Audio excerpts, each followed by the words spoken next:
Who is your daddy, and what does he do? It looks like a pink nightmare. Christmas has a Yule log. Not a log, I don't have a log, but it's... Father's Imperial. All that I have, all that I've learned, everything I feel, all this and more I bequeath you, my son. Your father was Frankenstein, and your mother was the Lightning. We named the dog Indiana.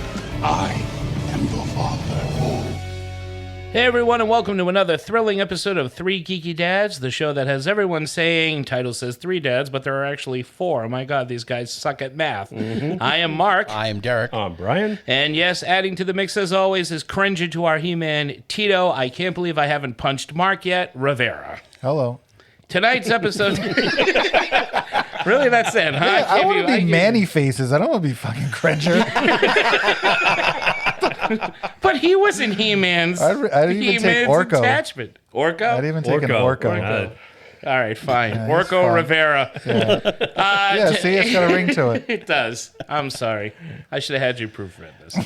Proofread, yeah. So tonight's episode sees the end of Fantasy February, and as someone who only has a so-so love with this genre, all I can say is thank God. But seriously, faithful listeners, my fellow dads have all brought wonderful picks to the table for this month. So, of course, leave it to yours truly to butcher an otherwise clean month of solid films with an utterly terrible movie, because that's how I roll. Yes, you all. This evening, we'll be taking a look at the horrendously awful canon production of Masters of the Universe. Universe. Ooh, nice. Thank you. I have the power. We sure do. We sure. Thanks to ibuprofen. We all have the power. But before we dive into that, we've got a round of appetizers to start us off. And to that, I turn things over to Brian. Give me a scotch, I'm starving. Hello. Hi, Brian. Oh, hi, Mark. Oh, hi, Brian. Oh, hi, Mark. So everyone assumes the era of megatoy licensing began with George Lucas and Star Wars. But that's not necessarily the case. Toys based on hot properties have been a thing for almost 100 years. Ever since the 1930s, when Superman first flew onto the scene in comic books and later on radio, TV, and in movie serials. Tonight, in honor of Masters of the Universe, a movie based on an animated TV series, itself based on a toy line, we geeky dads are going to take a look at some of the beloved toys from our youth that were based on movies, TV, or comics, or vice versa. Rock and roll. Who wants to start? I'll go first. All right, I'll Derek. go first because I got a good one. Okay. Mine's not on people's radar very often. Okay. But I can remember growing up. American Girls. Close. It's the Babysitter's Club. When we were younger and we had the video stores, I used to go and there was one particular movie that I rented at Showplace Video in Bridgewater, Massachusetts. Probably more than any other person has ever rented a movie from a video store. And that movie was My Pet Monster. Oh, yeah, you brought this up before. Excellent. It is, it was, so My Pet Monster is a character that began as a plush doll. It was first produced by American Greetings, the greeting card place people, in 1986. And he was this blue furry guy with big horns and a big green, like, wart-covered nose. And he had fangs and wears these breakable orange little cuffs. little gold manacles. So it was sold to Saban brands in 2012 and has since been Of the Mighty Morphin Power Rangers fame. They've they've come back out with new ones, which you can find somewhere. But the movie, which also came out in '86, was just awful effects. But I loved this movie for some reason. I can't put my finger on what exactly, but. And it's about Snyder, who is a historian who's spent many years trying to unlock the powers of a statue who wishes to capture Max for validation of his life work. Max is this kid who finds this monster, and it's a bunch of statues that are monsters that turn into like the real guys. And so it's kind of like a little bit E.T. Okay. Where it's a kid trying to hide the monster from the bad guy. And It's fun. It's fun. You can't find it. I think it's on YouTube maybe, but hard to find. Probably.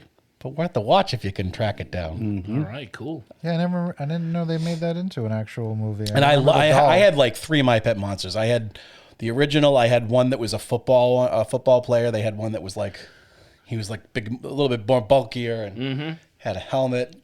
I wore it on the bus. No. Wore it to work yesterday. So yeah, Awesome pick, dude. Got their shit beat out of me. but it didn't hurt because I had my helmet on. That's right. You had monster power. Um, How about you, sir? I'm going board game. That's kind of a toy, right? Yeah, to some. Is Yeah, it? yeah, it's a toy. I'm going Clue. Nice. Okay. I'm going Clue. All right, fair enough. It's one of my.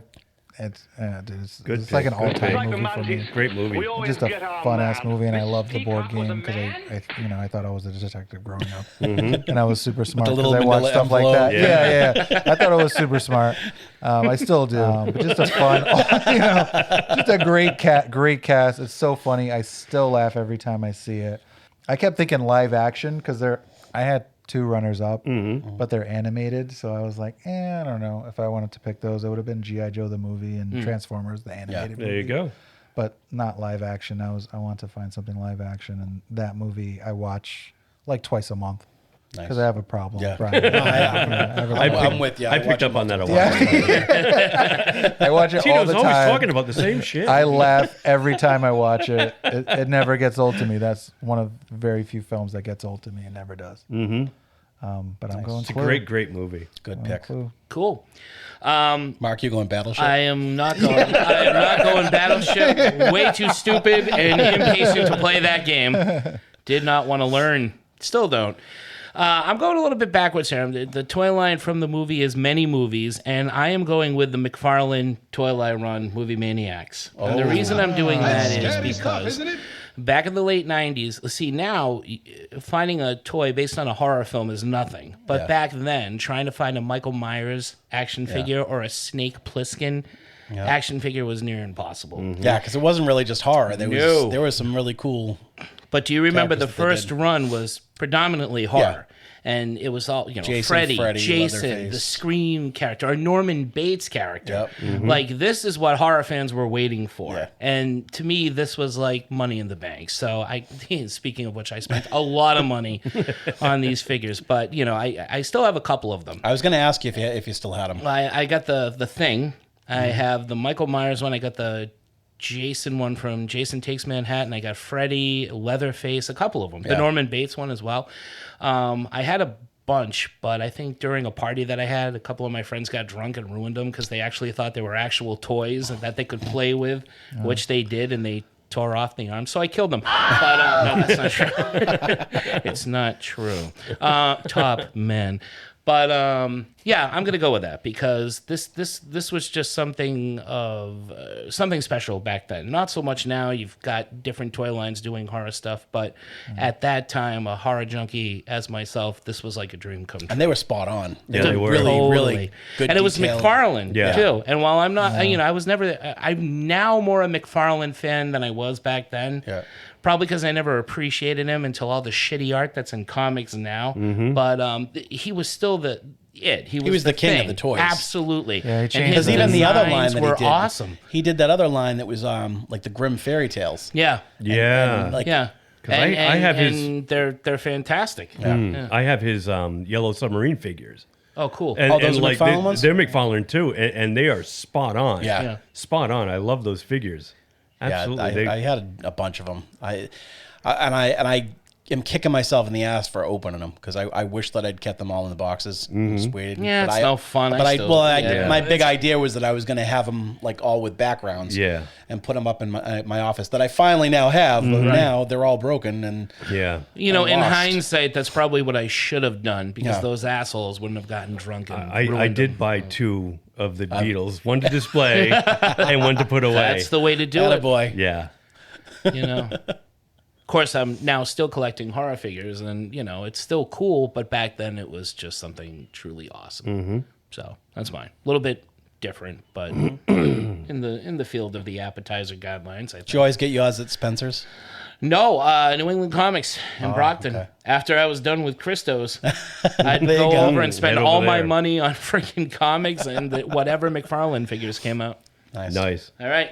What about you, Bri? So long before toy magnate and part-time film director George Lucas merchandised the hell out of a little series of toy commercials that he called the Star Wars trilogy, we had Mego action figures. Mego was an American, or still is an American, toy company that was founded in 1954, but in 1971, the company became famous for producing licensed action figures, including the long-running World's Greatest Superheroes line, Star Trek, the original series, and other licensed properties. For a time in the 1970s, their line of 8-inch scale action figures with interchangeable bodies became the industry standard. But the ones I'm going to talk about tonight are the Planet of the Apes toy line.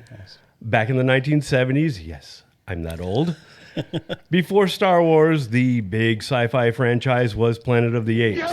When people think about toy licensing, they often think about Star Wars as the beginning of the phenomenon, but it wasn't. Planet of the Apes was the first Mego toy line license, and the 5 original Planet of the Apes films spawned toys, bed sheets, lunchboxes, and famously action figures.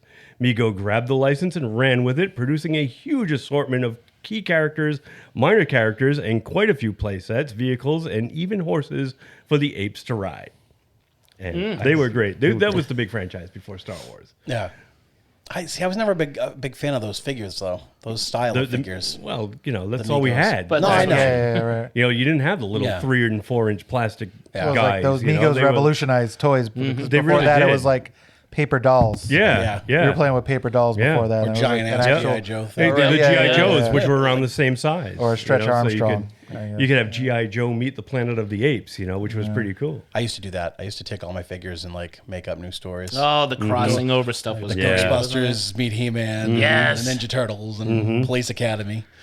Police. I know I had police. There was I the remember cartoon of those. Police Yeah, Academy, they had and the toys. I had the police station and a bunch of the characters. It's not that weird. They're doing it in comic books now. Archie met the Punisher and the Ninja Turtles, I believe. There's a new Godzilla Mighty Morphin Power Rangers crossover that's For coming real? out. For reals. Wow. Yeah. I hope Godzilla crushes their Zord. I sure as hell hope so too. All right. Excellent appetizers, Nice. everybody. Very Rock nice. on. All right, so on to the main course. On to the main course. Let's go eat, huh? He-Man. Where did I get those wonderful toys? Well, from my parents, of course. As a young geekling, I was obsessed with He-Man. The cartoon would come on every afternoon after school, and I would race home, grab all my action figures, and be swept away in the adventures of warriors, monsters, castles, and creatures. And who couldn't fall in love with such wonders that boasted read that wrong. Intriguing characters that this show boasted of, such as He-Man, Skeletor, Beastman, Tila, Man-at-Arms, Evil Lynn, Julie Winston, Detective Hugh Lubbock, and of course the most popular of all, Charlie. Oh, I thought you were going to say Gwildor. And Kevin. You see my point, folks. Somewhere between the cartoon to movie, the Masters of the Universe film took a hard left and decided to forego adventures in Eternia and Stake Mountain for New York City during the 80s. Love Battle Cat and Orko? Well, we have a wannabe DJ.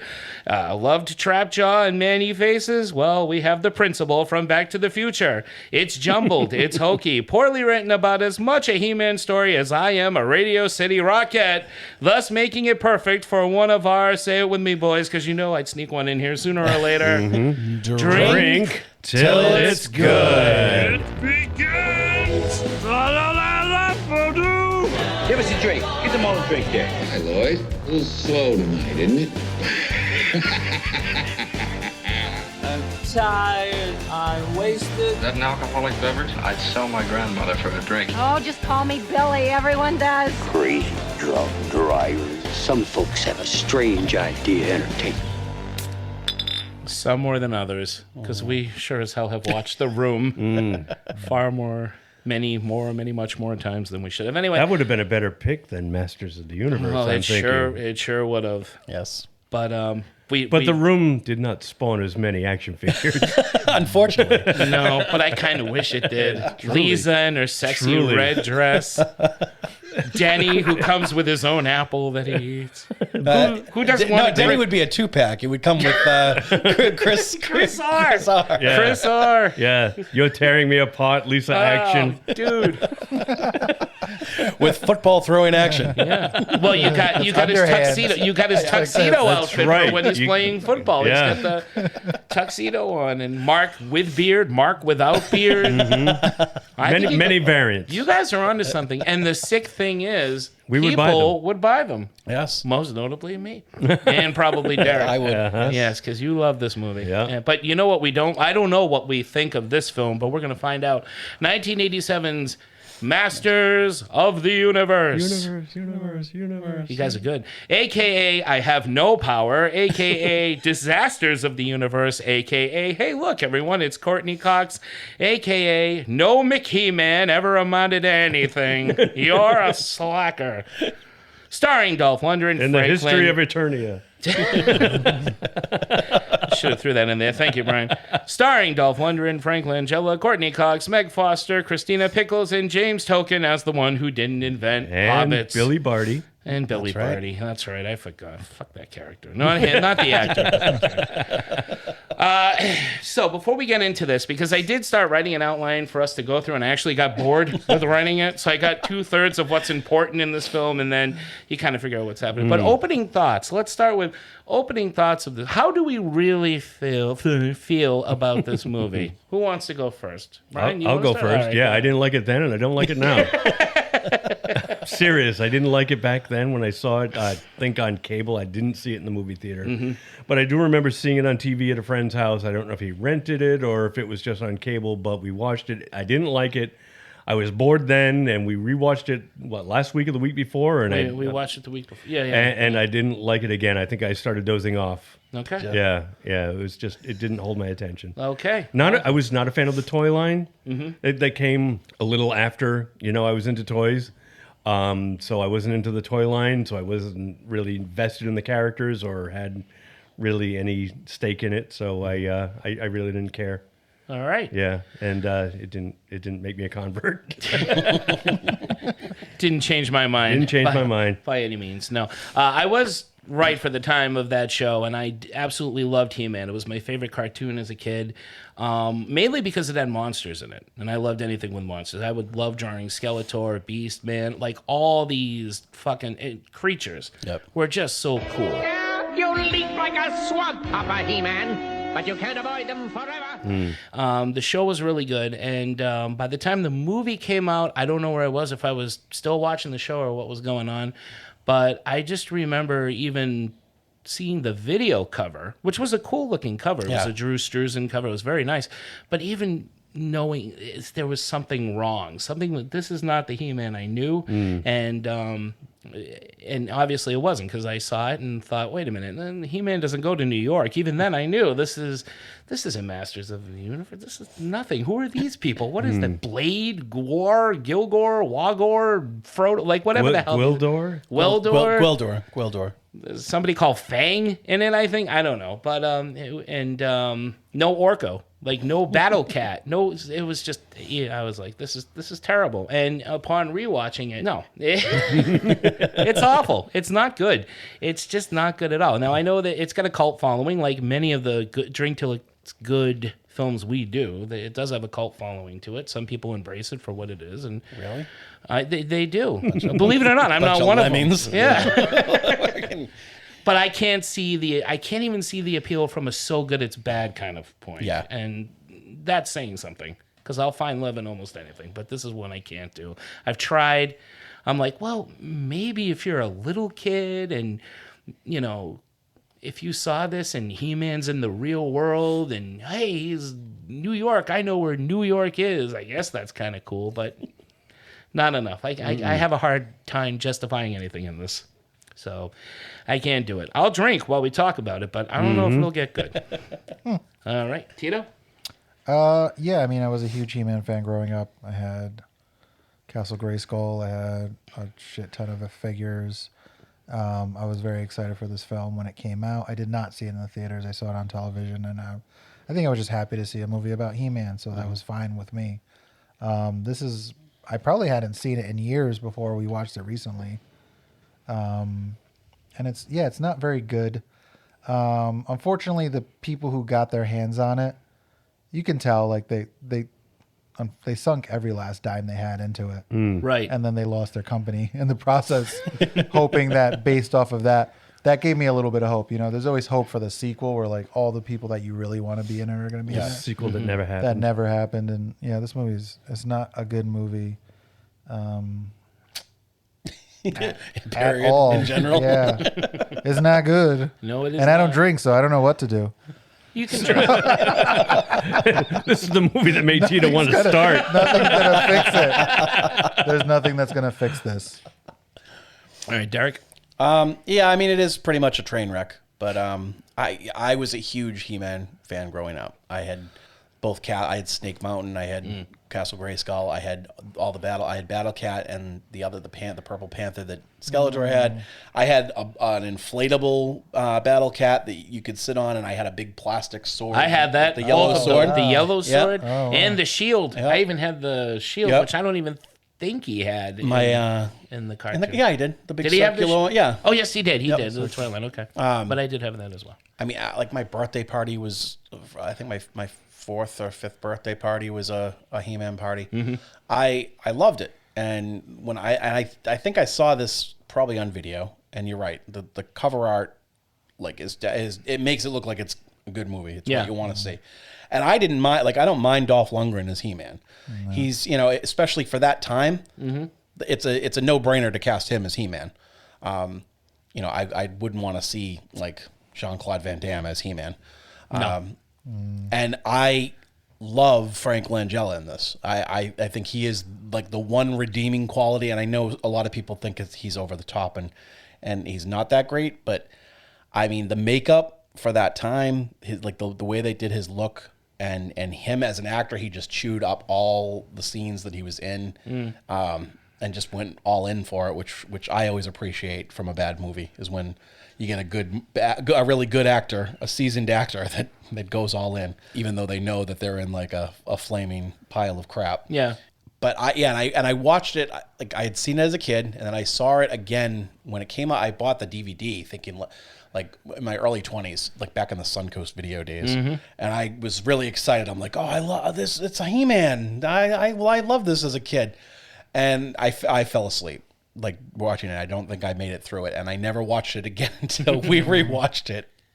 And I made it up for the whole thing, but it was awful. Yeah. I mean, the cat. And the funny thing is, like, when I was a kid and saw it, I had the toy Gwildor, and I had Blade and the reptilian-looking guy that, like, I think I mentioned it while we were watching it, that he had, like, this thing in the back, and it was, like, a lighter. It created sparks, which he does not do in the movie at all. Like it was just pointless. And There's 0 sparks in this film. no sparks at all. Not a spark to be found. Nope. Not between. Well, no, there's Not out of the reptile, not things between the blow audience up and the in movie. Yeah. There's a couple of sparks. It's just It was a metaphor, Mark. Yeah. not any good ones. But Well, I know they were humpback whales, Tito, but yeah, so not good. Not good. no. And I will agree. Cast wise, in a better film, it could have been fine. Dolph Lundgren was fine. Yeah. Frank Langella, I mean, he had the most like rubbery bones I've ever seen because it was a mask. But whatever, you can get past that because it starts out, and we'll get to it. It does start out looking like a He-Man film. And of the time, I mean, the makeup of it. I know it's kind of rubbery, but like I think that's as close to making a human look like a skeleton as we've come until the Red Skull. Sure. Yeah.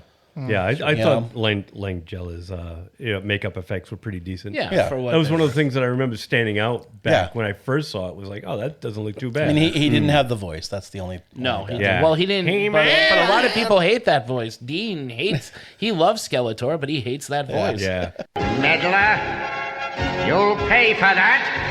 And it sounds like the fat general there from Hogan's Heroes. Oh yeah, Clink. No, not Clink. Whoever Clink's superior. Is it Burkhalter? It could have been Clink. You did it again. It sounds just like Skeletor. You will be at the Russian front. Yep, exactly. Maybe that's who he modeled it after.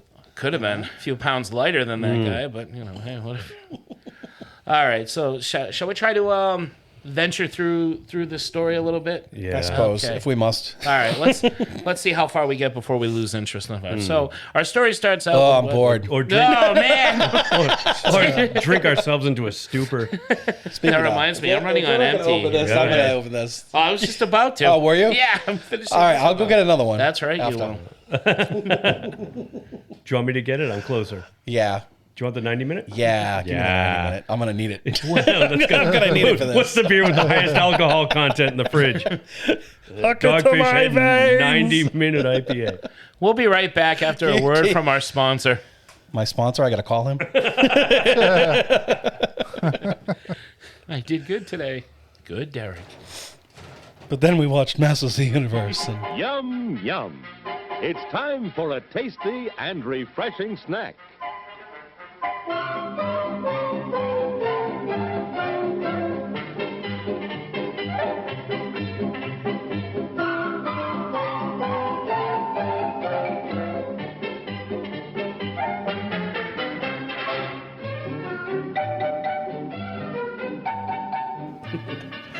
Did we say this was a twist off? We did. Okay. Yeah, you Either that or I'm just really strong. No, it's a twist off.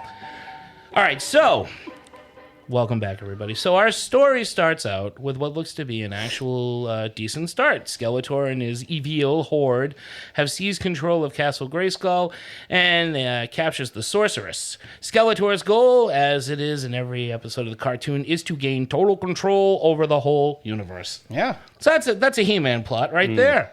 We're off to a good start, right? You get castles, the promising. sorceress. It's promising. However, Skeletor's arch nemesis He-Man, along with his faithful fellow defenders Man-at-Arms and his daughter Teela, arrive to save the day. And then everything just starts going south from there. So that's what happens. And Christina Pickles, is that her? She's the Empress. No, That's the she's Empress. the That's- sorceress. Oh, the sorceress. Yeah, Okay, sorry. so Teela is Bruce Willis's wife in The Last Boy Scout. That's the only other Yes. thing I know her Chelsea from. Field. Thank you, Chelsea Field. I'm sure she's been in other things, but it doesn't matter. Yeah, not in the cartoon is a mock Orko character named Gwildor, who was also captured by Skeletor and rescued by He-Man, so he could provide nauseating comedy relief. That wasn't needed. Okay, so kind of like Orko. Gwildor, a Thenorian, whatever the hell that is, locksmith, reveals that Skeletor has stolen his invention, a cosmic key that can open a portal to anywhere by utilizing musical notes. Because why not? It's magic. So, okay, it's a portal key. That could be something, right? After all, if Eternia exists, who knows what other magical realms and mystical wonders our heroes could venture to and what quests they could be. Now, we'll just go to New York. Hey, you failed to mention the whole opening titles rip-off sequence of Superman. I just didn't want to waste time talking about it Oh, because it's it makes okay. me Well, sad. the people should know. All right, They should we be should aware know. that Okay, it's really that's cool. bad. No, you can. Anybody can chime in with stuff I've missed. And you want to spend time talking about it, be my guest. Go ahead. Go for it. Go ahead. No, I So the opening is a total clearly blatant ripoff. a ripoff of Yeah. Superman. including the music. 'Cause Yeah. the theme for this is pretty much almost note for note. Yeah. John Williams. Yeah. Cannon said, well, we have Superman 4, so we can do this. A Suck it. Golan Globus production. When Those you are see two that big name, ones, you know right? it's quality. That's what they spent all their money on, He-Man and Superman 4. And Now, do you know, I think we talked about this, Tito, and I tried telling this to the dads once, and I was either explaining it wrong. There's a connection to Cyborg. In this Cyborg is the unofficial sequel to Masters of the Yeah. Universe. That's what it was. Yes. Okay. Yeah, All it was right. supposed to be the They sequel, tweaked the and then sequel, they were Yeah, like, then they made it tweaked it to Cyborg. become Cyborg. Yeah. Okay. they were like, no, we can't. We don't have the money. No, we kind Or of the rights anymore. All right. Or the audience we blew it all on Frank Langella and Courtney Cox and cocaine. and cocaine. Lots of cocaine. Oh well. All right. So He-Man and the others follow Skeletor and his army to modern day New York, or I guess now it would be 80s New York. So of course you're going to come across the woman who was featured in a Bruce Springsteen music video, and her boyfriend. Yes, who needs Mechaneck and Ram Man when you have an orphaned girl named Julie and her boyfriend Kevin to aid our heroes in saving the day. Using a convenient prototype key, not Orko sends them through the portal, but being an asshole, accidentally misplaces the key somewhere in New York and during the whole quantum leap thing. Kevin and Julie are experimenting with a device that accidentally sends a signal that allows Evil Lynn and her army to track it. Beastmen and a couple of no He-Man creatures are sent to retrieve it. Is it New York? I thought they were in like the West Coast. I thought it was New York.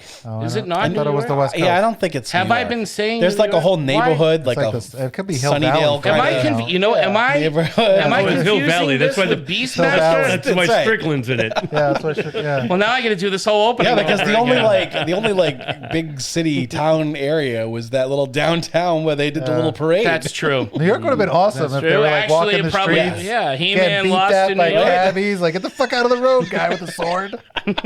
Well, there goes the rest of my outline, but that's most of it anyway. There goes all the New York jokes. Yeah, What? because you have that joke in every movie, every Fish Out of Water New York movie. What are you from, Jersey? Right? It's in every movie. Look at this Look guy. at this guy. Get out of the street. Where are you Hey, from, Jersey? Mr. Muscles, go back to the beach. Yeah, go back to Long Island. Yeah. Look at this guy with his sword. Oh, what is the rent fair in town? Go back to Jersey, you bum. Going to LaGuardia, right? Yeah. Look at this guy over here. Skeletor gets mistaken for some like druggy bum Junkie. in the subway. Looked like sort of a big turtle in a trench coat. He gets into the back of the cab and he's just like stabbing everything. Okay, They're so all where tucked back there. where the hell do they go then? This obviously, see, They go to Earth. They just go to Earth. They're They just go to modern anywhere day Earth Earth. with sun. Generic USA. Any town, USA. Okay, well, that's where they are. They're in the Smithville. US of A, Smithville. They're in fucking Bedford Falls. I don't know. Merry Christmas, you beautiful old Castle Greyskull. Yeah, it's California. Okay, so it's California. It's not I only New know York. that because they describe the kids as Californian. so, anytown, California. I apologize, folks at home who have been yelling at me the whole time. I know, right? They're like, They're like, "Fucking you fucking California." bastard! It's not New York. That was going to be the sequel. Do your He-Man Lost in New research. York. Yeah, right. He-Man, pig in the city. Can't find my man at arms. He-Man gets a cameo from Donald Trump. Where the hell is my man at arms? All right. Well, okay. So replace New York with anywhere in California, but Santa Mira, I guess. I don't know, but pod people. But essentially everything else I said did happen in the movie. So Yes. from there, Yeah. and that's really all that happens in the movie. From this point on, it's just you know it's all in this hijinks town and ensue. Right? Courtney Cox is running from monsters 1 minute and comes across He-Man and. There's really not a in her lot. denim tuxedo. her jacket made out of a pair of blue jeans. Meg Foster's looking creepy with those eyes. Although I will say she did make a good Evil Lynn. She did a good another good casting. And they choice. didn't do too bad with Beastman. No, they did okay. You know? No, that's They- pretty spot on. He wasn't orange, but other than I still that, can't remember the actor who he wasn't I think orange looks enough. like. Oh yeah, yes. Remember there was an actor that he looks like. And I Tommy can't Wiseau. Hi, doggy. No, not him.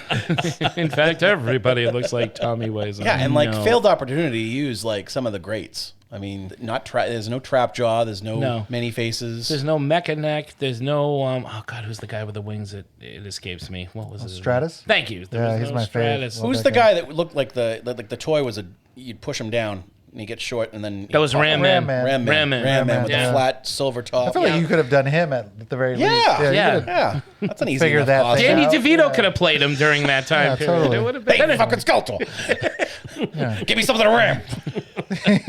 Then it really would have sounded like it was a New York movie. Yeah, he crashes into the Empire State Building. Yeah. It's awesome. He's trapped there for the entirety of the film. This is feet sticking out to the very end. Right? You only afford 7 minutes of Danny DeVito. King Kong, I ain't. I'm not climbing all the way up there. That's a horrible Danny DeVito, but there you go. The stinking city like a hop from hell. Yeah, so eventually things get bad to where Skeletor does appear, and there is that parade down that street that nobody's on. Yeah. This is the quietest town of not New York, wherever the hell it is, California. Yeah, they all go to bed early. They go to bed very early. But It's a retirement community. Shady Pines.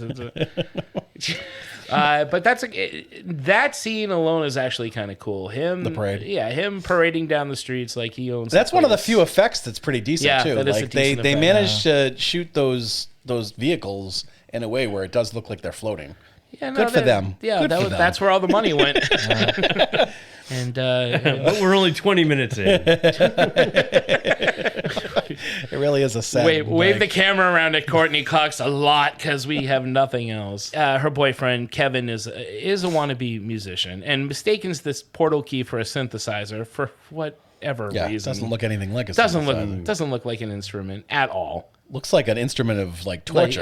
it does. The things that spin are like tuning forks, and they look Yeah. like it looks like it's used to like dissect something. That's the like it Predator came out of tool. Hellraiser. Yeah, it The looks like Predator tool in part 2 that Yeah. he finds in the wall is like, oh, what is this? it Like part of a kills people. cosmic key. Yeah, right. It's a connected universe. it came out of it came off a Borg or something. It looks like a piece of cybernetic technology gone bad. But no, he says it and thinks, oh, Van Halen. All right, I'm going to play some music. And I'm going to make it big one day. You'll see Huey Lewis in the news.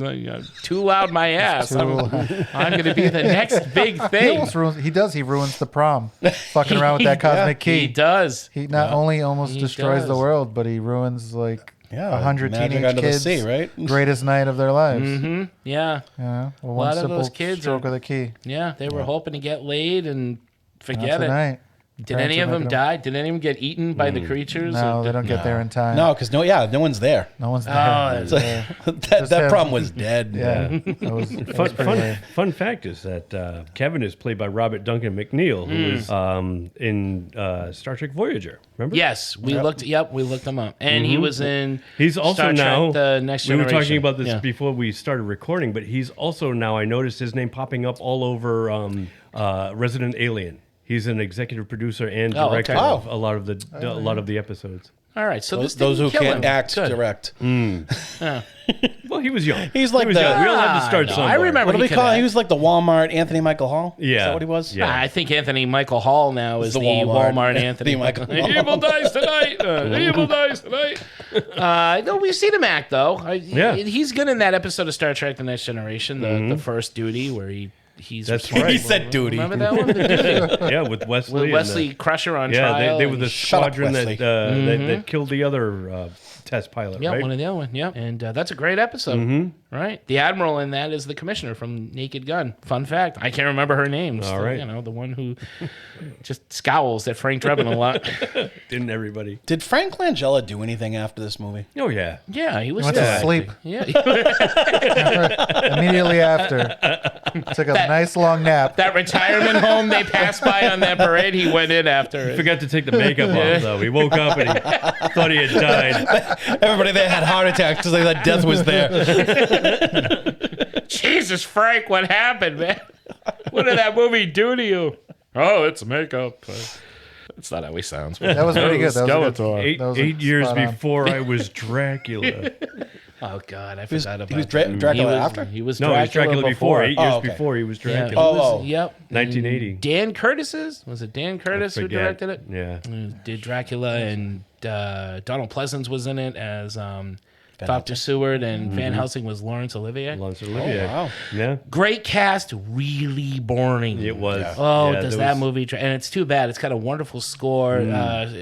Eye candy again, an eye candy Yeah. kind of movie. Very beautiful to look at. And Frank Langella makes a decent Dracula, but goddamn, does it? He didn't win it. Didn't he win an Oscar? You ever see that? Robot and Frank? Maybe he won I know an of it. Emmy for that. He won something. He was definitely nominated Yeah, for a that's bunch on of Prime, right? And he was- I think it's a Prime. Yeah. that was Wasn't an he Amazon Nixon original? not too Yeah, long that he ago? did was Frost, that's right, Frost Frost and Nixon. Nixon. Yep, he did Yeah. that. Jeez. Oh, he was in the movie Dave. Yes, That's what I was thinking. right. Yes, He was the one that was trying to Yes. to screw over the president. Yes. Yeah, That's what I remember him Yes. from after yeah. this. No, Yes. he, this movie did That not was a kill great his movie. career. Yeah. No, Frank Oz directed that one. Kevin Yep. He was, he was Perry White in Superman Returns. That's That's right. Remember that? All right. See, Derek, Oh, wow. he has had a career after this. It He didn't has. kill him. Yeah, Superman Yeah, Returns. All right, good. That beloved Well, we don't want to talk about I didn't say he Superman. died. we I just do. said he took a long nap. He was fucking- Not a dirt nap.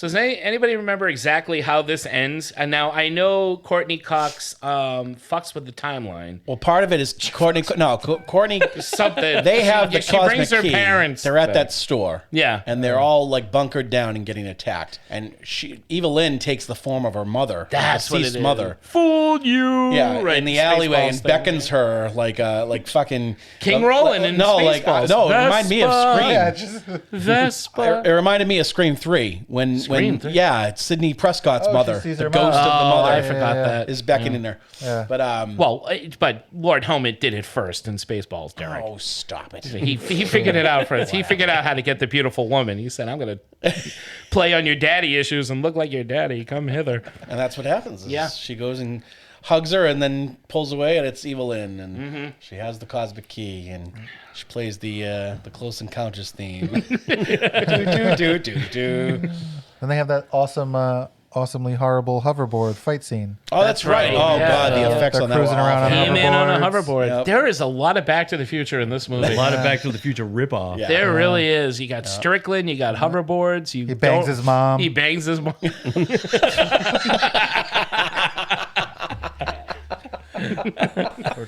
And that's Masters of the Universe, man. He'll steal your hoverboard. He'll bang your mom. This is Back to the Future. It's just Back to the Future.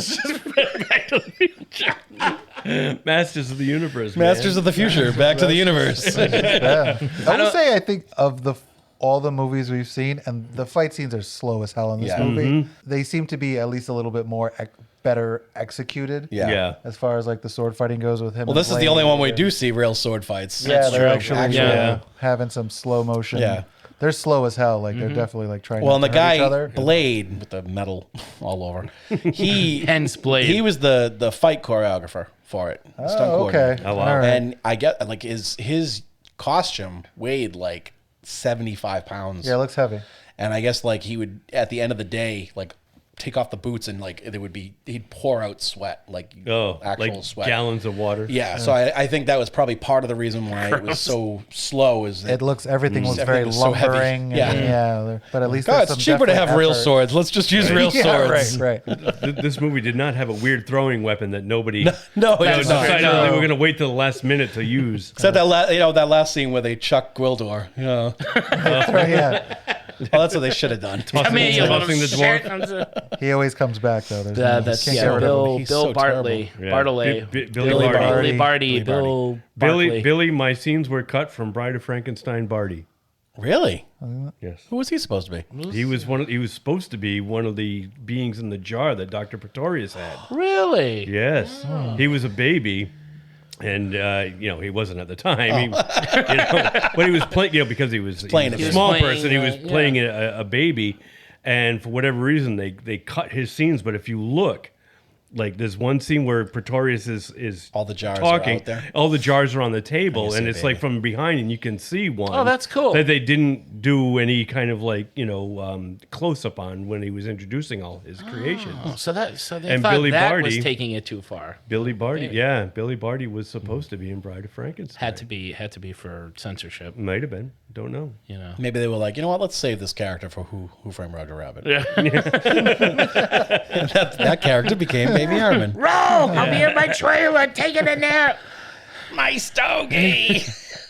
Boy, that was a good movie. It was. It was. As was. Can Bride we of talk about that Frankenstein. one? We can. We can. There's really That's what not. happens when we do when we do these and they're really bad movies. We yeah. always tend to veer off bring to up good better movies, movies better throughout movies. the episode. I think that's what keeps people. Yeah, you can't. You can't make this one. I mean, if you, I don't know. Again, is there a time? Well, you said it right when you were a kid. Who said when they were a kid they loved it? It was you. I think I really enjoyed it when I was So a kid. if you grew up but with I didn't know it, any better. and I think you Tito said he did embraced too. it, Yeah. maybe I don't know. Maybe Well, because I like didn't- Tito said, it was like you're a fan of the show and you're seeing a live action. When you see a live action version of something you've only Right. seen as a cartoon, Yeah. you're automatically going to be all in, and then you And find then out. it ends. Yeah, then you find out later on in life that you're like you have no taste and that you were so What wrong. was and- I thinking? Well, back then you just had to like grasp onto whatever you could. Yeah. Yeah, I was Like yeah, I'll like the take Mario it. Brothers movie. You had to the Mario- take what yeah. you could get. that movie Yeah. is fantastic. I just very good. I gave it I gave it a positive note. And I know that like we're all shitting on this movie, but like I really do feel like there are some redeeming qualities of this movie. Such as? Mainly just Frank Langella. Oh, so that's I mean, one. really, like, no, but like I just kept clinging to his scenes. Like, that's what got me to the end of this movie. Yeah. I was just like, all right, a few more seconds and Skeletor's going to be back on scene. Right. All right, and let's just enjoy this. And look at all these actors, and, wallowing in the at all shadow these of Frank actors. Langella. It's one of those things where like if it had the right budget and maybe better writing, Director, and producer, a better story. studio Not even so backing much it. the director. I mean, because it's not like there was anything other than the really bad special effects with the scenes and the ripoffs. There wasn't like and the anything. fact that it wasn't in Eternia. Yeah, but that's the story itself. That's not Yeah. necessarily the directing. I don't think this was a poorly directed film. It was just it needed a better story, and they should have what we kept have it. to work with exactly. here. I was gonna say it, and I was like, no, I'll save it.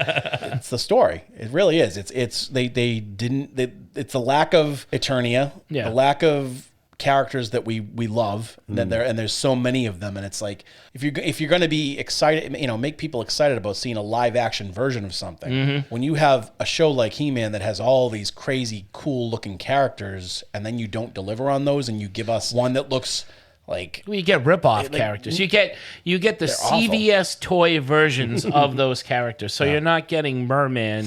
You're getting Fish Guy, even though something like Wet guy. it's the merman from House of a Thousand Corpses. Yeah. No, cabin in Dwight. the Cabin in the Woods. Yeah. Cabin in the Oh, Woods. that's right. Or Dwight Merman from- showed up. Yeah. He'd always wanted to see a merman. Yeah. He got killed by one of the. I get what you're saying though, Derek. Yeah, That's true. So, do you think keeping it in Eternia and just keeping it in the realm of fantasy would have improved it, or do you think Yes. it would have made it more watchable? Yeah, Because I agree. if this had been made, like say Don Coscarelli had gotten this movie and kept it in the setting that he did with Beastmaster, I would have enjoyed this movie more. Okay. It would have been they're in Eternia and they're fighting Skeletor and Yeah. that would have been fine. Yeah. It's adding It all the veers stupid into- non-fantasy stuff into this fantasy movie. And not for nothing, I ruins think Dar from Beastmaster looked a lot more than the traditional He-Man than Dolph Lundgren's character bowl with his spiky mullet that he had. Yeah. I can understand why they got rid of the bowl cut. I mean, Well. I don't blame them for that. Dutch boy. The Dutch boy. The Dutch boy, Dutch and, boy? and we don't get to see him as Prince Adam, which No. which I think Well, so is is that another the thing? thing that He was missing. doesn't turn into He-Man. He's just He's just He-Man. He-Man the whole time. He's not mild-mannered. Yeah, reporter there's for the, no mention of Daily Planet. Prince Yeah. Adam The Daily Eternia. and his and like the lineage or anything like that. Yeah. It's, and Prince Adam is a big part of the show. It is. It's that superhero-esque, Right. An alter ego. changing into Yeah. the alter ego. Yeah.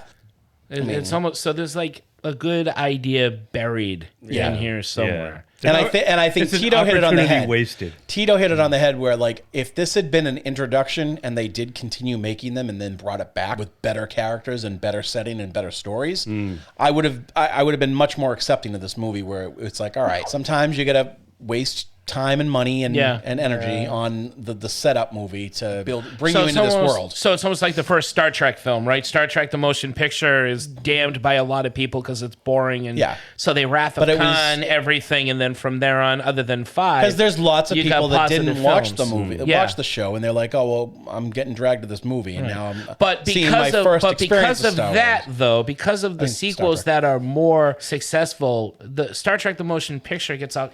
It's kind of got more of a pass than it has now because it's part of a mythology or series, rather that has gotten better. Yes. Do you think so? Maybe He-Man could have gotten that as well. Yeah, All right. Here's what worked in the first film. Here's what didn't. Yep. Let's go for Let's try to go for another one. It was a huge thing, and it has been, and now it's got a resurgence and everything, and it's because of how much it meant to kids my age back then. Yeah. So it's it's something that you could have built into so a many franchise. people. Look at all the hatred that the series has gotten for not having enough He-Man in it, but I mean, Was that the new one? The new one, The new one? yeah, The- which the- is it Was focuses that the Kevin more. Smith The produced Kevin one? Smith one Yeah. focuses more on Tila and her arc, which I really like because I was always a fan of. That I haven't seen character anyway. the newest batch, so I'm not sure where the story goes. I have can only not speak to either, that but first by the one. ones I that saw I the have first episode, seen, and that was it. the the episodes that I did see, I didn't see the second half either, Tito. But from what I saw, it was pretty good. And what about that I really liked She-Ra it. series they had like 2 years ago? Oh, it's really like weirdly She-Ra, drawn. connected. yes. Yeah, it's a weird. Well, because there was a She-Ra spinoff Right. back then. Yeah. But then, like, I want to say 10 or so years ago, there was another Masters of the Universe that came out. Yeah, it kind of had an And it was- anime quality. Yeah, to it was the same thing that Cartoon they Network had or done the same something. thing for Ninja Turtles. Like Yes. they were redesigned and Yeah. and more hip, I guess. Right. That had a great toy line. Yeah. It did. That newer Yep. And that incarnation first of- episode was pretty good. I remember watching it thinking, hey, this isn't Yeah. bad, but it never went anywhere. No. And then there was a cartoon shortly after the movie based on the movie. There was a Skeletor character based on Langella's design. Really? Yeah, I and remember that that. never went anywhere either. There's actually Thank God. another He-Man show on Netflix right now that's new. second one. Right. That Second isn't, one, that right? isn't the Kevin Smith one. Yeah, Which I yeah. don't know where that came. Maybe I they were haven't like, seen oh, that let's either. throw this out. Maybe people like this show instead of Just the other take one. his name off of it and see what see if we get any bites. It's a kitschy thing, like He-Man. is. That idea of He-Man is so kitschy. It's like, Yeah. maybe it just doesn't transition into now the dude. Yeah, I mean, because it was Conan type definitely character. Go back and watch I mean, I wanted. They found me. The helicopters. That's circling. Skeletor. He's on his hover device. Hey, man! It wasn't New York, you bastard. It was Foxborough. I forgot what I was saying. It sucked. And maybe it didn't translate well. Oh, the It yes, doesn't translate well. because with like when Liam started watching cartoons, like when he was old enough to start like really watching Ninja Turtles and that stuff. I brought up some old episodes of He-Man on YouTube just to like see if he and I was watching and be like, wow, I liked this. I was really into The this. old school And, yeah, cartoon? I mean, and it is super goofy. And, It is. and the design is super goofy. And even, I mean, as much as I love the toys, that toy line they're very oddly shaped. They really are. Right? Yeah, but they could stand up. That was a big thing Yeah. with these They toys. could stand up. They all stood like they just shit They their had pants. weight. Like They're all grimacing like. they're bow-legged, and they got their muscle arms that are like this. They're thrusting out their chests and Except Tila and Evelyn, they just had your basic Barbie faces. yes, Yeah. well, They and were bodies. just plastic. Their bodies were normal. Plastic. Yeah, Derek's chest. Although Evelyn looked like a Simpson. She totally did. Oh, They the yellow. yellow They skin. yellow. Yeah. Yeah, she Evelyn had had jaundice. She had the jaundice. Yeah. I don't. Killed a bunch of people on Christmas Eve. Ah, she's got a liver disease. I think, given the technology we have now, though, Derek, I still say it could be turned into a decent film. Yeah. If done right. It could, if you get the right people working on the project, there is a lot of fantasy there to explore. Yeah. A lot of different realms. There's enough. And you got to There's give still enough credit of a fan base to the obviously. toy makers because What was that? I think it was Blessed Are the Cheesemakers. that's what it started as. Yeah. Like, this was not a show that they made toys for. No, it was a toy, and They then a created comic these and a characters cartoon. and this little as toys, and then they built off the show. And so I think I mean when you have a good idea, a good solid idea, it's all about the execution. And Do you think it's because no one wants to just embrace the silliness that comes with a He-Man Now, I do my best to keep things moving along, but I'm not having things getting silly. toy? or yeah, a show? probably. Because you're right. 'Cause There's, I think there's a that lot happens that's with- really goofy. that happens with superhero stuff a lot too. Right. Like with Shazam, if they hadn't embraced that and tried to make that a darker, serious toned movie like all the other ones, Yeah. that would have sucked. Right. It would have been horrible. But they embraced the kind of goofiness. They didn't change his uniform. His costume is the big red with the the lightning bolt. And yeah, it's silly, but it made for a better movie. Right. If The only thing they did remotely different was Dr. Savannah was less of a ghoul. Yeah. Like in the books, he was always like a hunched over, buck-toothed, almost Nosferatu looking. And even if they had made him that way though, but had still kept Mark Strong as the actor, I think it would have been great. No, 'cause he was he's- great. He's No, I mean, I have fantastic. that movie's awesome, but But I think I think even with this, I think they tried to take what was a silly cartoon, like a silly, fun fantasy cartoon, and kind of veer it towards, make it appeal to people that more of a wider audience. Yeah, right. But in doing that, you're not going to have the success. If you target your audience and give the people that are the real fans what they want, you're going to have a built-in audience. Agreed. People will continue to see these movies just because they're a fan. It happens with Marvel. I mean, Marvel has given us some really bad movies in their series of films, but we keep going back, and we always will. But in the past, they had done exactly what Warner Brothers won't stop doing. It's they've tried to appeal to a wider audience, and then they said, "No, fuck it, we'll do it. We're gonna do our thing, and hopefully they'll like it." And you know, they took a chance. Yeah, and that's where they are. And any of these kind of nostalgic action adventure superhero stuff, it could work because it's our generation that's going to the movies and seeing these, with the exception of maybe like a Superman or a Spider-Man film, right? All these character shows, all these toys and figures and reboots that we grew up. We're the audience going to see them. Yeah. Our kids aren't going to see them. Our parents aren't going to see them. We're dragging them. Yeah, there's enough of a fan base. Yeah. And I think the same thing could be said with a good Masters of the Universe film. Yeah. I don't necessarily disagree with that. I think, to a certain extent, what Marvel does, what they're really smart about, what DC isn't, is the idea that like, oh, we'll get it right next time. Yeah. Like Thor, the first Thor is not great, but they did it, and they were like, well, we got more coming anyway. So if you didn't like Thor, you're gonna love Captain America. Sure. Yeah. If you don't like Captain America, you're gonna love this guy. And then I think case in point being Black Panther, it's still one of the highest grossing Marvel films, comic book movies, and that's like comic book fans, people that like seeing blockbusters, and it appealed to this like large audience of people not represented on film who don't like comic books, but we're like, oh my god, my kids, a black superhero, yeah, black superhero, let's check this out. could be awesome, and it like they knock it right out of the park.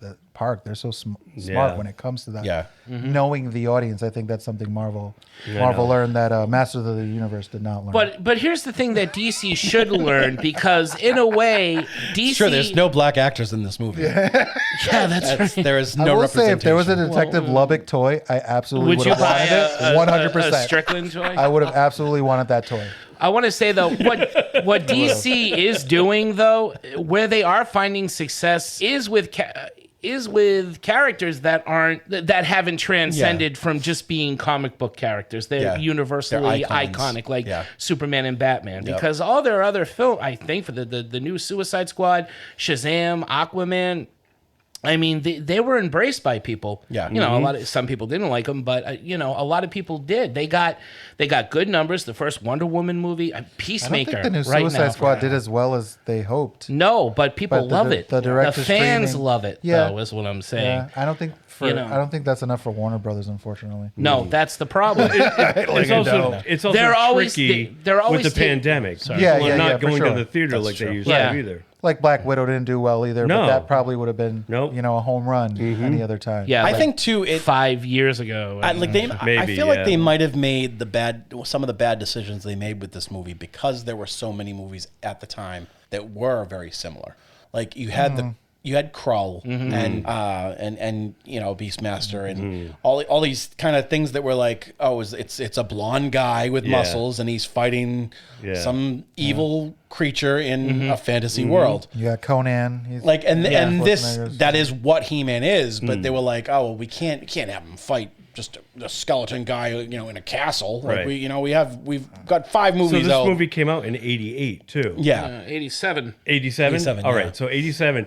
Like a lot of the fantasy movies that we've covered, they were like weighted to the beginning of that decade. Yeah. Like from 80 to 85 was like, that was it.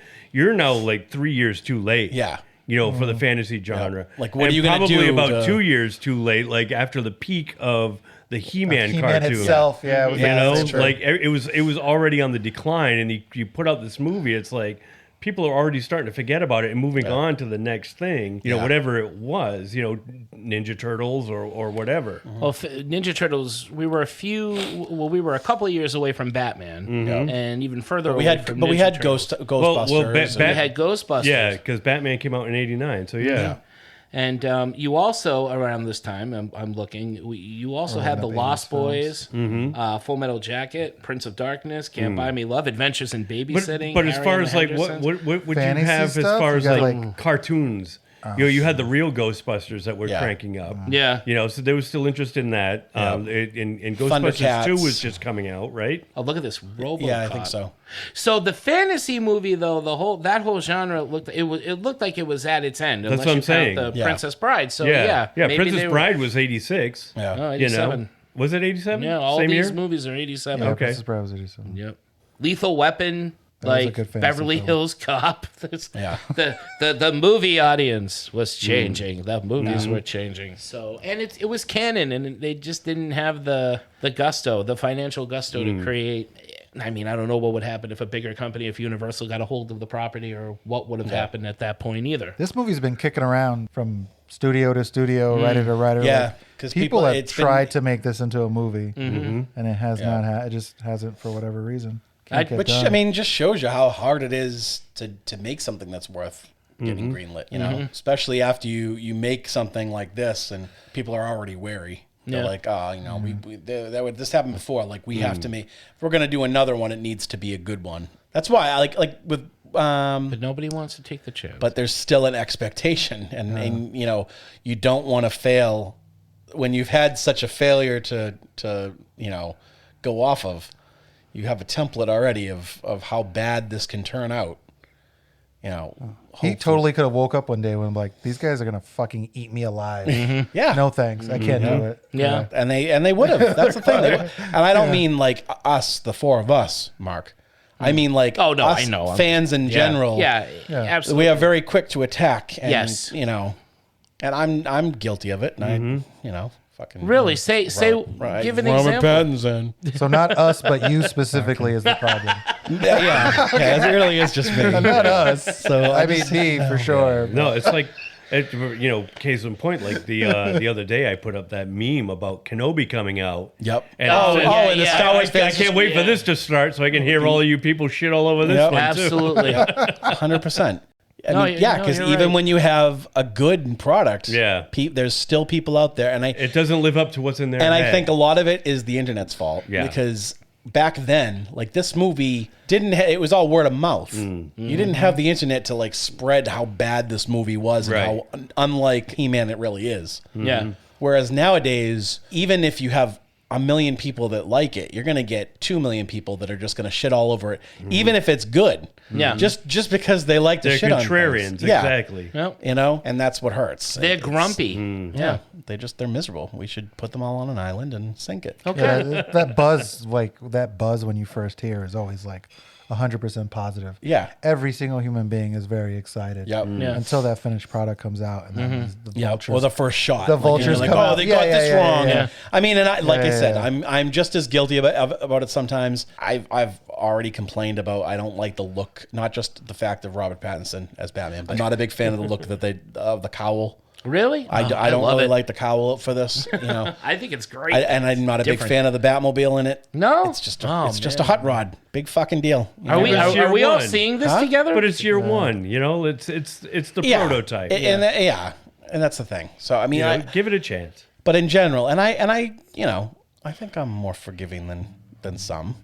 I'm more open-minded to What are you looking at me for? Give when it I a say- I rarely don't forgive a movie. For Fright something. Night. What? I'm just not seeing Remake. it. Yeah, you have to. I'm not gonna If see I have it. to see this fucking movie, All you right. have to see it. All right, that's right. I agree to that. You still You're gotta absolutely watch right. it. Okay.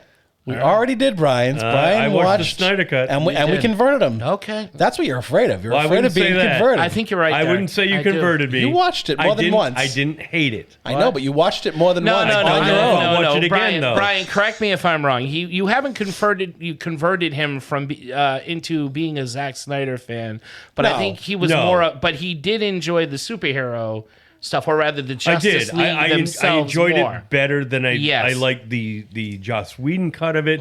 I am still not a fan of Zack Snyder. Right. Yeah. I hated his zombie movie that came Yeah. out right after. Yeah. Yeah. I thought that was shit. Yeah. Army of the And Dead. yeah, I didn't like Army of the Dead.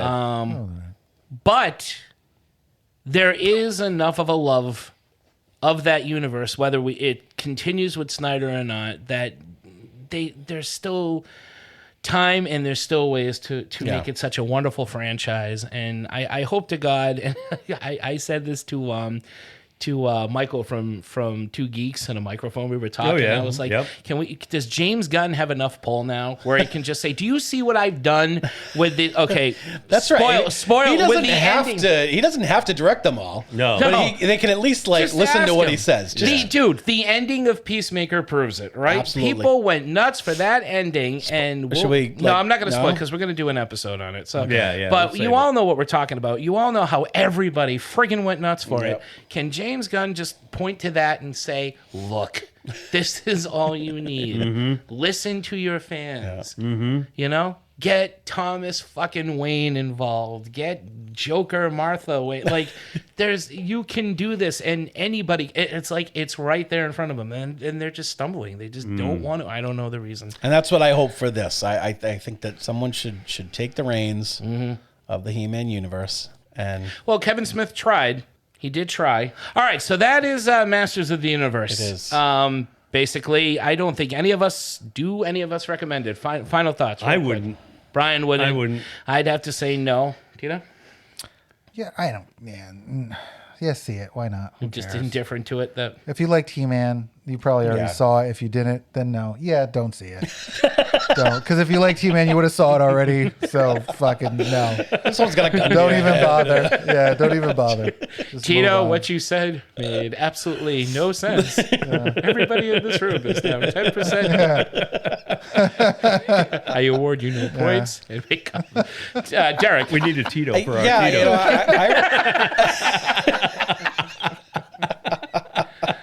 I recommend it. I recommend it to film classes as an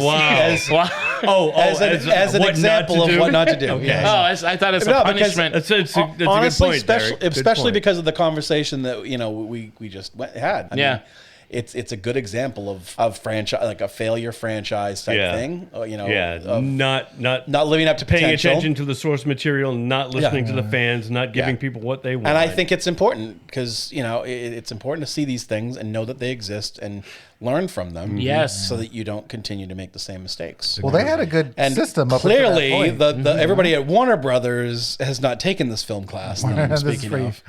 So, Canon had a good thing going. They did. Yeah, they did. Canon was not bad. They bit off more than they could chew. Yeah. They shot for the moon and kind of blew up in their face, but up until that point, they were kind of knocking it out of the park. I'm not gonna lie, they made some great Death Wish sequels. Yeah, that's what I was gonna say. That's what they were known for. They were trying to get to the moon Chuck Norris with a ladder. movies and Instead of using a spaceship to get to the moon, they just put up a ladder. And without Canon, we would never learn that you can cut a piece of Superman's hair with. No, you can't cut a piece of Superman's hair with scissors. That's right. No, you can. These guys did Superman 4: Quest for Peace. Yeah. They break into Electric Boogaloo. Break in. Classic. Death Wish 2, Bloodsport. 3, 4. They do Cool as Ice. No. Missing in Action. No, Missing in Action 2. I can't wait to do that. Delta movie. Force 2. What were the ninja movies? They did like Ninja 3, Ninja 2. No, just Ninja. It wasn't American Ninja. No, just Ninja. Okay. Oh no, they might have done the American Ninja. The Did ones they with do the, those as who well? was the guy that played American Ninja War? No, not. Who was that actor? Michael Dudikoff? Yeah, it wasn't Thomas Ian Griffin, right? It was Michael Dudikoff. Was he best of the? No, that was Eric Roberts. That was Eric Roberts. Who the hell was Thomas Ian Griffin? He wasn't one of those. He was things. like Thomas Ian. Oh no, I'm thinking. Yeah, he did. He had a kung Terry fu Silva film. from Cobra Kai. Yeah, it was like Extremer. Something like that. Who the hell am I thinking of? I was thinking of the kid from the Kid in King Arthur's Court and Rookie of the Year. Oh my God. What's it? Isn't he a Thomas Ian something? Yeah, Thomas Ian Malcolm? Nichols. No, You're American thinking Pie. of Thomas Thomas Ian Ian Nichols. Okay. Yeah. You forgot his greatest movie of all, Halloween Resurrection, by the way. Oh, that's right. That's right. Or Insurrection? No, Alien was No, Insurrection. You know what? None of this matters, ladies and gentlemen. Let's move on let's close this out. So one person says, see it. 4 says, it doesn't matter. Make your own decisions. You've got the time. Check it out. Form your own opinion. Have some coffee beforehand. Have some coffee beforehand.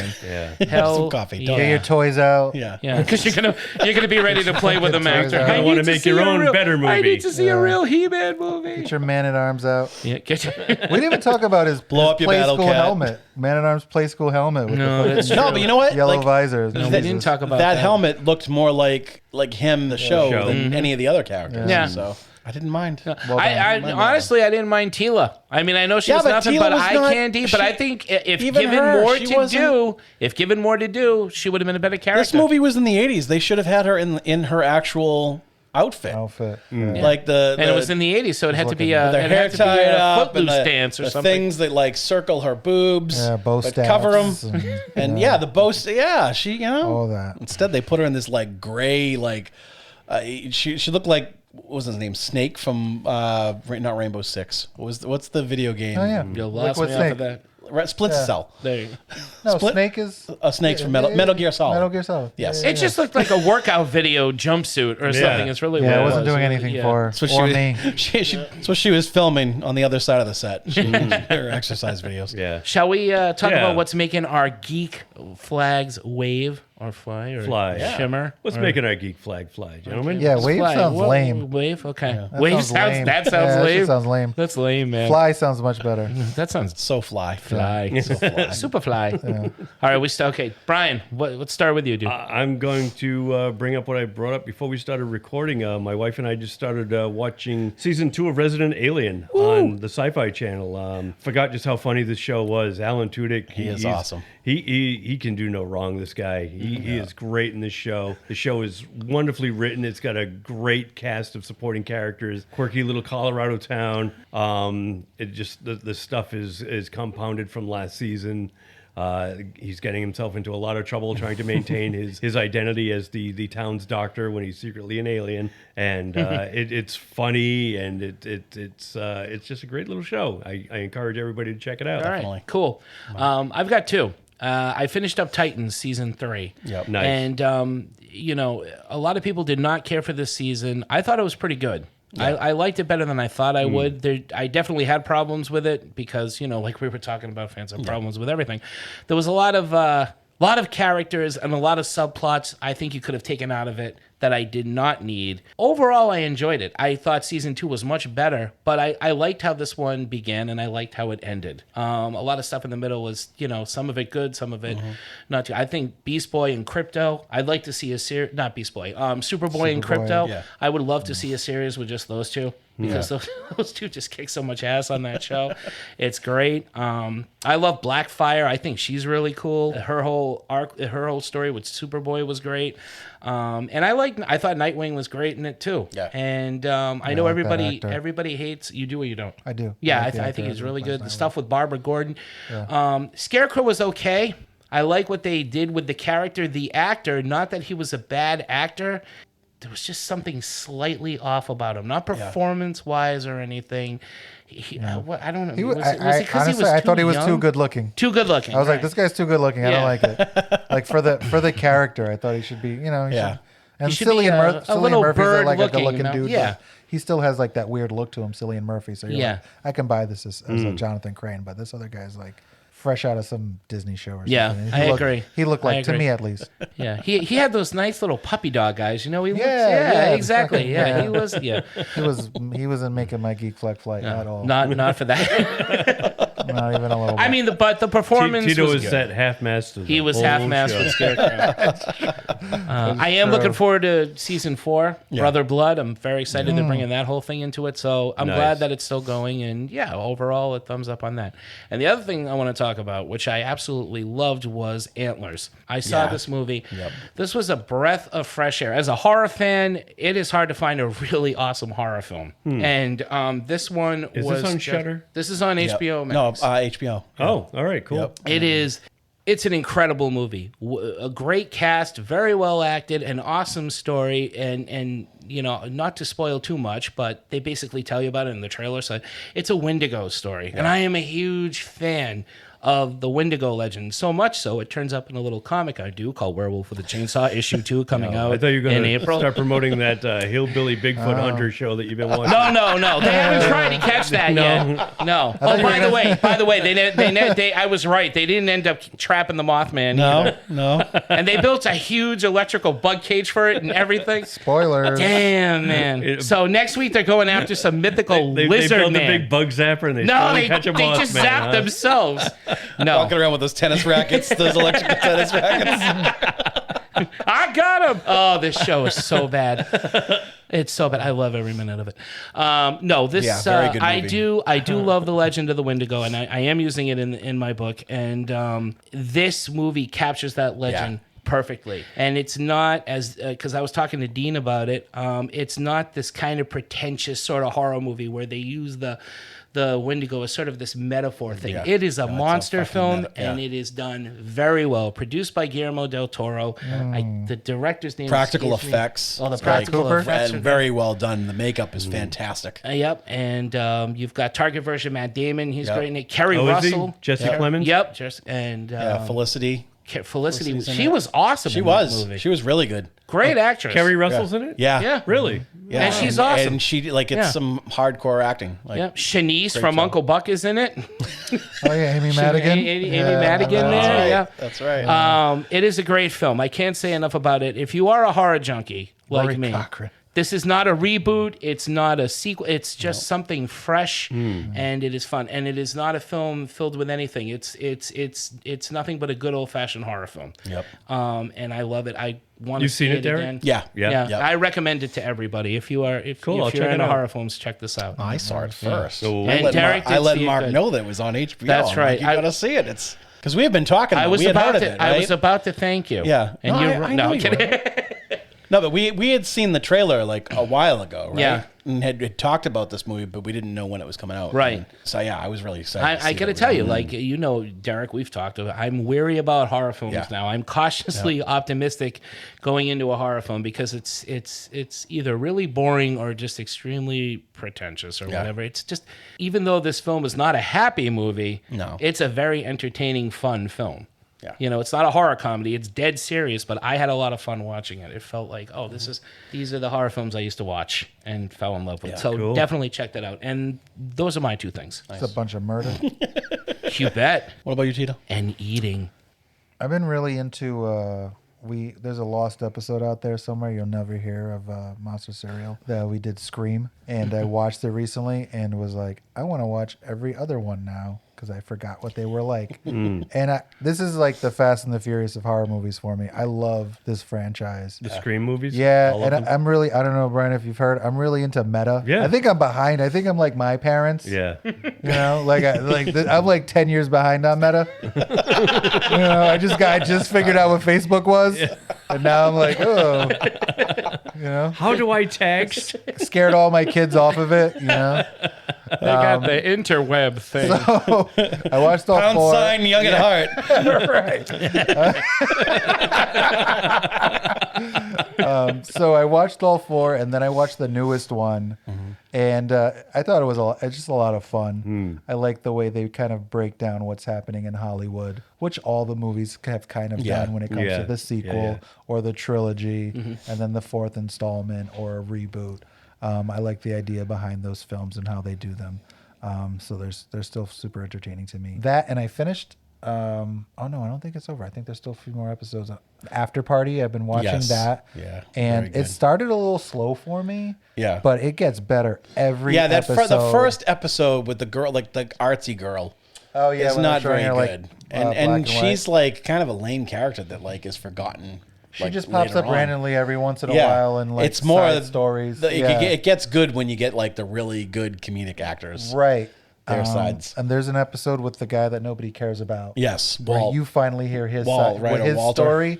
That is, I think, my favorite episode. Yeah, the party that he hosted. Yeah, the party that nobody knows who this guy is. So I've been watching that. That's really good. I caught up on Peacemaker. That was really awesome. I finally finished Boba Fett.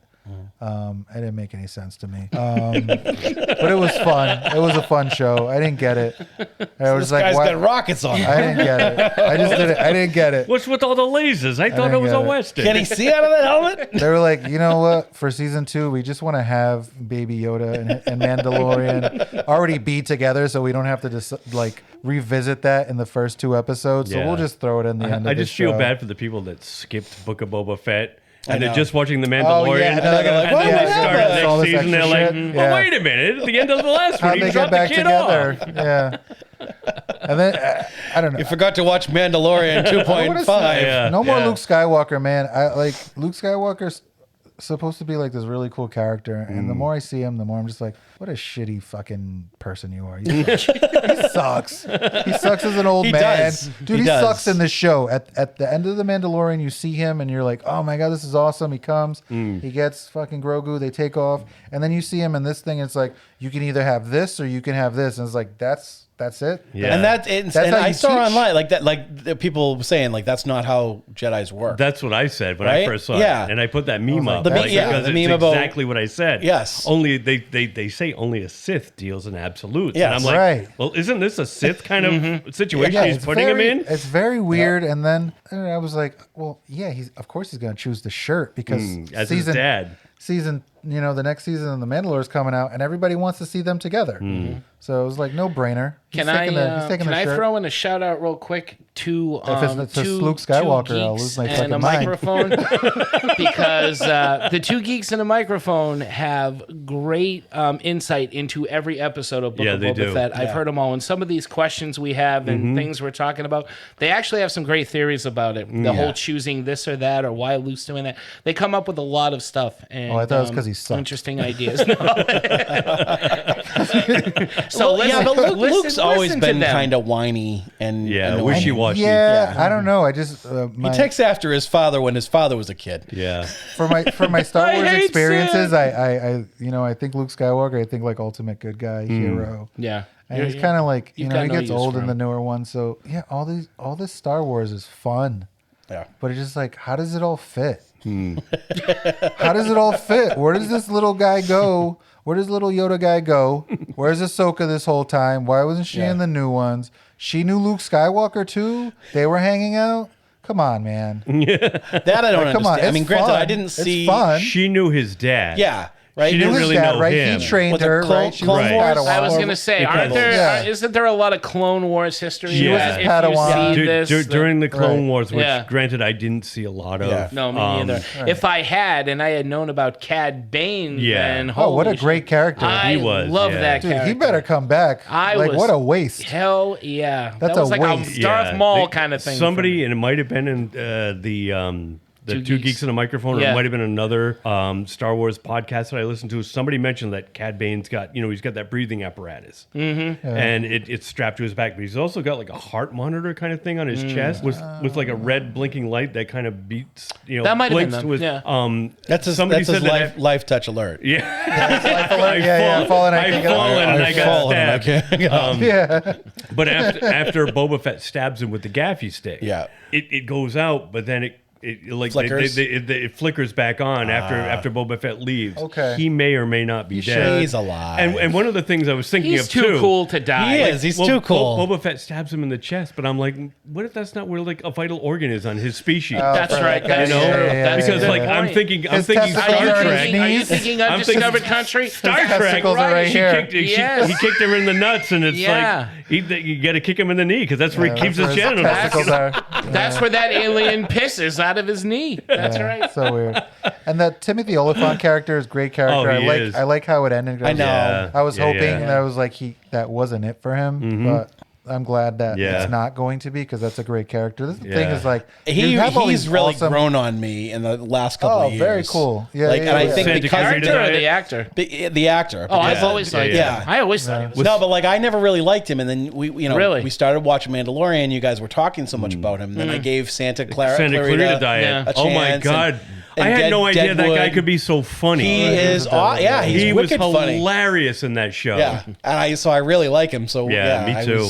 I was bummed. I agree. That's true because even in like comedies he has shown up in, like The Office, and he was in that movie Go. Like he's, Oh, yeah. he's always I love deadpan in that. He's pretty too. funny in Gone in 60 Seconds. He's Delroy Lindo's That's partner. right. Oh, that's That's right. right. I have He's- that. yeah. And he's Are wisecracking you the whole okay? time. He's like Yeah. making fun I of him. forgot about that. Are you okay? Are like you a- sure? Because you just went through a wall. Oh, that movie is fantastic. We got to do that movie sometime. Gone in 60 Seconds. Yeah, I I love that. movie. Absolutely Yeah. love that movie. It's got a great soundtrack. Great song by the Cult. Yes, Yeah, painted on my heart. I fucking love Me that too. soundtrack. It's got Sphinx. That's all you need. Sphinx, baby. I thought you were from Long Island. Derek, how about you, man? I have been watching this awesome show. Here we go. It is so good. And you guys got to check it out. It's called The Expanse. Oh, I've never heard of this. Yeah, it's awesome. You would love it. Yeah, would I? It's right up your alley. What's it about? It's about weight gain. It's the story of my life, actually. Yeah. Teenage waistband. I miss my teenage waistband. That's awesome. And I have a new favorite song. Yep. I'm glad I could help. Yeah, Brian's been talking about the show for a while. A long time. And I put it in my queue a while ago, and every time he brings it up, we kind of joke about it, and I finally gave it a shot, and I just shotgunned the first season, and it is. Brian was not lying. Trust in Brian. He will not steer us wrong. Mm-hmm. It is a great show. Quality sci-fi. I'm telling you, you can't go wrong with The Expanse. Great cast, great action, it was great a good effects. pilot. It's really like... Mark saw the first episode. I saw the first episode. And then Brian interrupted me. I did. I came over and... Mark had to put it aside. You're watching The Expanse!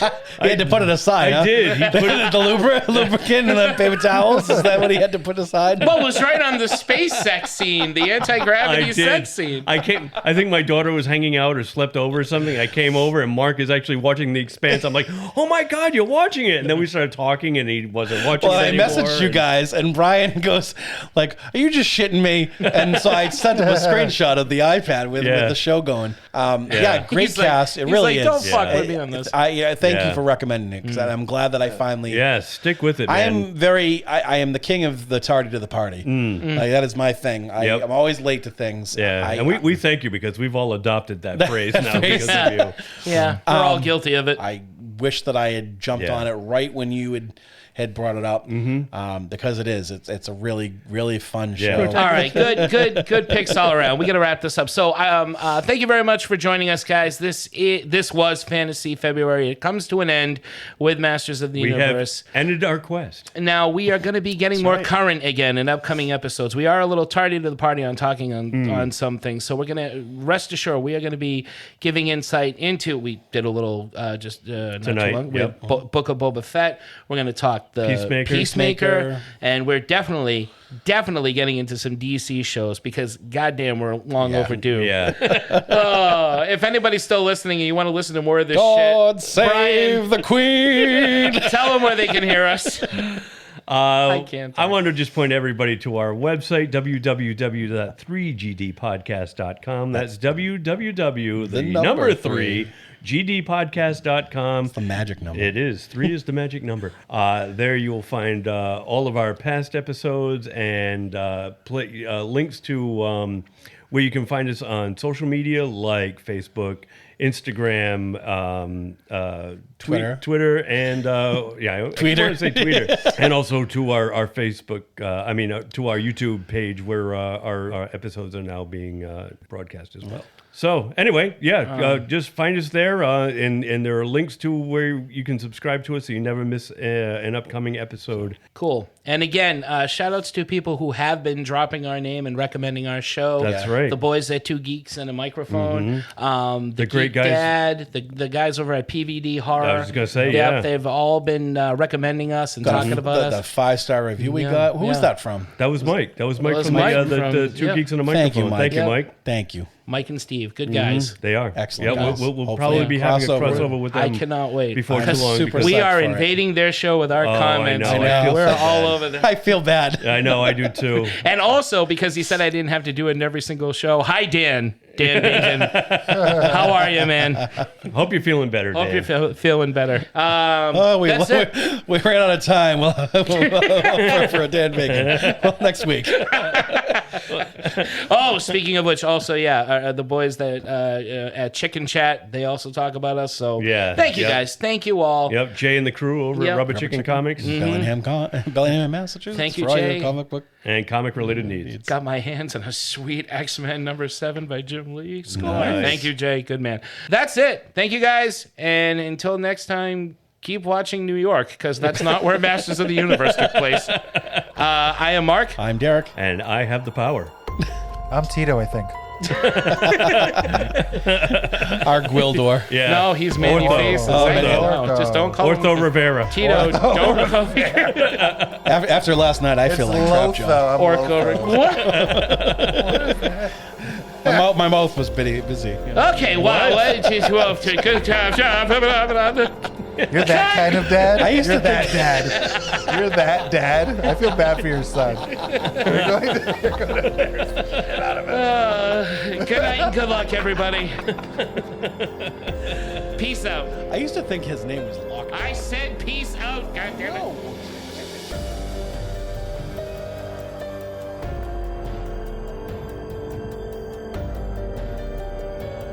I'm sure I did something. I don't know if I've ever said anything embarrassing. No. Right. Never. We all have. Except Brian. Brian has never said anything embarrassing or... Because I never say anything. No, it's... it's the other two that need the filters.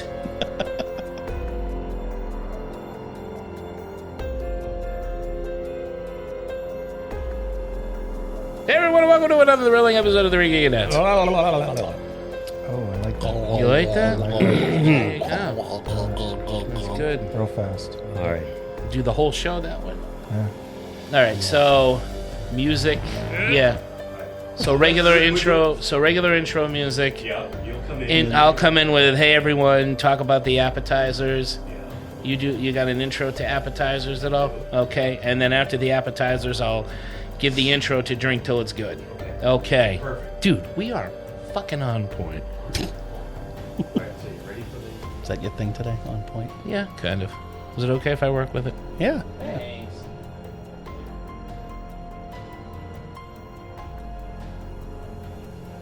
All right. Okay. Mark, don't touch it. I'm like George Lucas. I can't stop playing with it. Or like a 2-year-old kid. McConkey. The 2-year kid would know to leave Star Wars. I'm not and saying New Star Hope. Wars. You just can't stop touching it. Well, like I a 2-year-old can't. kid in the bathtub. Well, I don't have a rubber ducky. I've got nothing to play with. Here, have a toaster. I asked you not to say it.